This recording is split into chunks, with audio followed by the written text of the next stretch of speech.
Hello and welcome to Blue Chip Chats. My name is Gina DiGirolamo and I'm a certified financial planner. This is the series where I sit down with advisors to talk about the technical and emotional sides of financial planning to help you make informed decisions about your future. If you like our content, be sure to like and subscribe so you don't miss the next episode. Thanks so much for watching. Let's chat.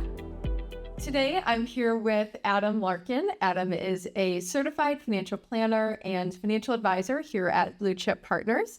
Adam, thanks for joining me today. Thanks for having me. Absolutely. Today, we're talking about the One Big Beautiful Bill that's been in the news pretty often here in 2025.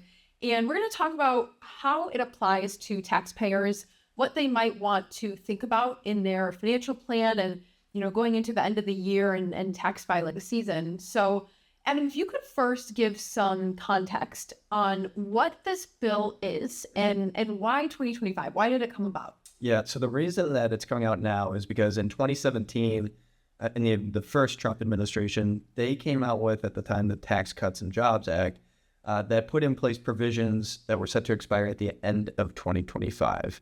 And so now they had to come out with something different, essentially if they wanted to either make some of those provisions permanent, or if they wanted to extend them, or if they wanted to put in new things altogether. So that's kind of what made 2025 an important year to put something in place to kind of extend some of those changes that were made if that's what they wanted to do, or to allow them to revert back to the way that they were prior to that act. Sure.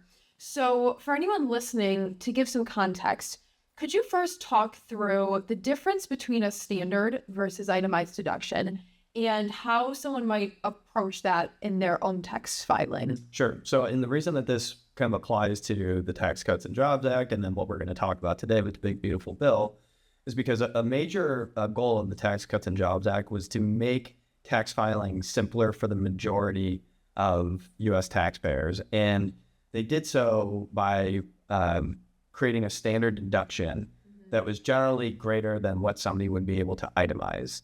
So, and if we just talk about sort of what the difference is there. So the standardized deduction is just a number that if you're married filing jointly, or if you're single, this is the standard deduction that you are eligible for. So it's kind of a number that they give you. They say you can deduct this for your income. You don't have to pay tax on that, many dollars.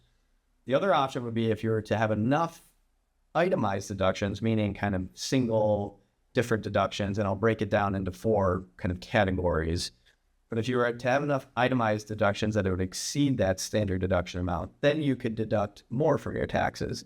So the way that they broke down those itemized deductions, we'll just call it four general categories. There's a more extensive list than this, but the four general categories are medical and dental expenses, other taxes. So this is state and local taxes. Some might have heard of this as your SALT taxes.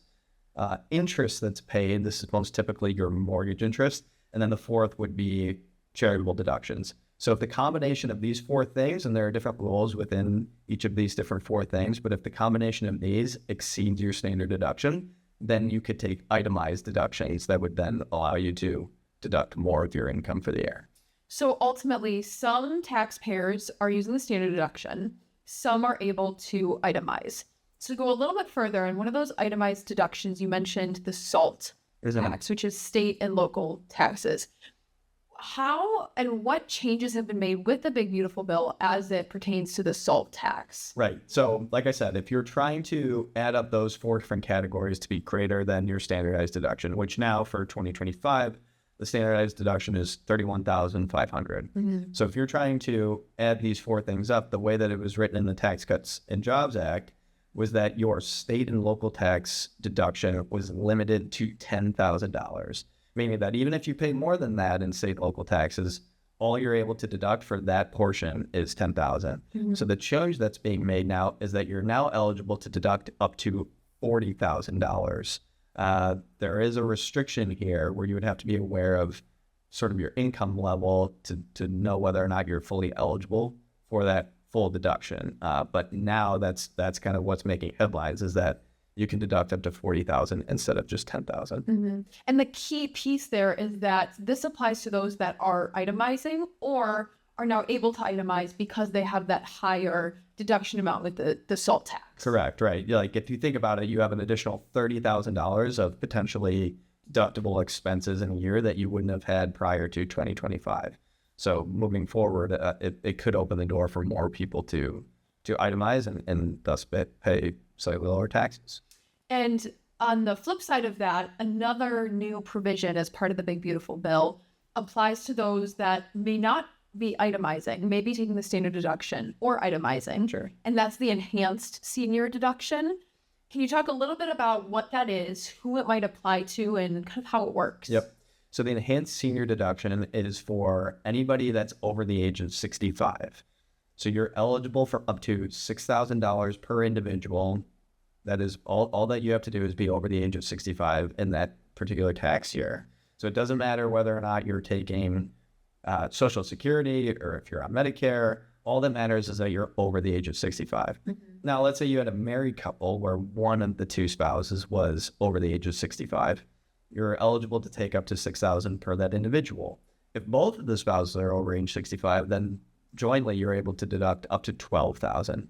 But again, there are these income phase-out limits. And so for the senior enhanced deduction, this limit is at $150,000 for those filing married filing jointly, and at $75,000 for single filers. Mm-hmm. So you have to be a little bit aware of that. After that phase-out limit, that's when you start to have some of your deduction taken away for every dollar over $150,000 that you accumulate. Sure. So obviously there's a lot of very specific requirements for all of these deductions. If you were to give a couple examples or specific scenarios that someone might be able to say, this type of situation could apply to me, how can I use these new deductions and provisions? Sure.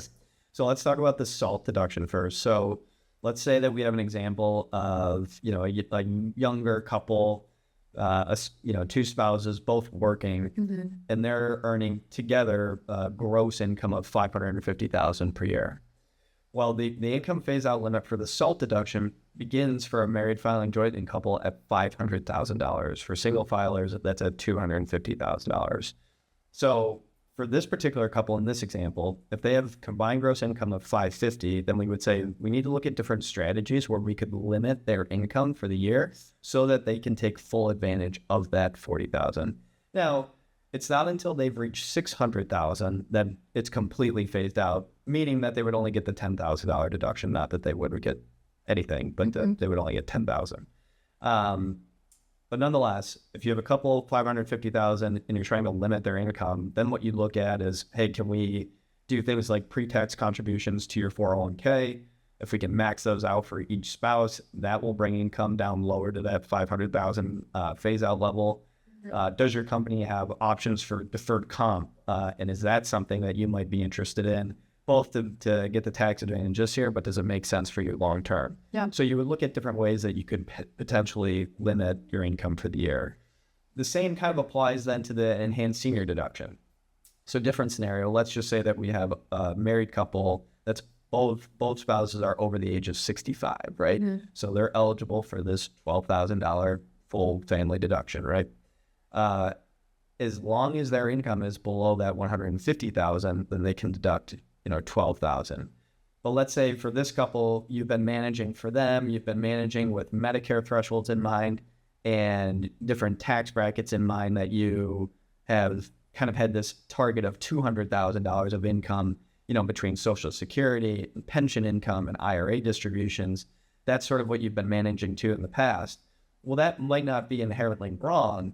But what you would need to be aware of is that you could be cutting into the available deduction amount for that couple in this year. So again, you could have a look at ways to limit their income either via, reducing IRA distributions for this year, seeing if you can defer a pension into a future year.